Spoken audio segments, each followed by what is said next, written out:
just briefly tell us a bit about the role and function of the African diaspora development issue. Well, Gilroy, I'm the former African ambassador to the United States.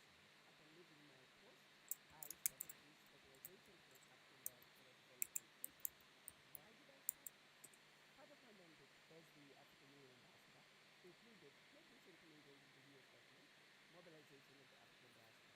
It is something I must say I succeeded in doing successfully and educating the African diaspora about Africa, about what was really ailing Africa, not the superficial issues that were being fed, the lies they were being fed.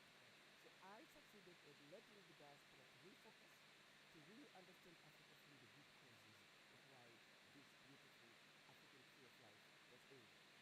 Realizing that when I left the African Union, my work was not going to continue. I started this organization, African Diaspora Development Institute, to continue the mobilization of the African diaspora. Our aim is to mobilize, galvanize the African diaspora and encourage them to participate in the development of Africa. How did you find yourself in the position where you had to directly engage some of the concerns that were raised in speaking against Africa? Well, let me say this. I was an odd pick. I'm a scientist through and through. I'm a medical doctor. I hold a first degree in biochemistry, a second degree in organic chemistry, then on to medical school. I did general surgery. I did family medicine, then followed by 25 years of private practice as a family physician in Tennessee. And so I'm a scientist through and through. To then get a phone call to say, would you like to go and become an ambassador? It's like, are you kidding me? Right. Have you been smoking something? Right. And so I really wasn't sure about going to Washington. Right. Part of me thought, well, are they trying to set me up? Right. What's all this about? Right. And so when I went to Washington, it was out of respect for even being asked to do so. Right. But I honestly didn't think I was going to last more than 6 months. Right. My plan was to be there temporarily. I thought, you know what, I have been, since leaving Africa as a teenager, I had never really taken time off. I have been a professional student. It was just from one program after another. I never took off even a year of not going to school until I started my private practice. I thought, you know what, I'll look at it as a sabbatical. I'll go to Washington for 6 months. Let's just see what this whole ambassador thing is. But I'll be back. Right. I'll come back and practice medicine. I even stayed in a hotel for 5 months because I was not going to look for a place to stay. Right. But something happened during those 5 months where sometimes I'll be in meetings because I'll go in, I'm a medical doctor, everybody sitting in front of me for 25, 30 years was a patient. So I'll go into meetings and everybody, all the other people are just like, they're like patients to me. Right. I'm busy diagnosing them, you know. But every now and then somebody will say something where I'm like, oh, hold up. What did he just say? Right. Excuse me? They really said that. You know, some things were...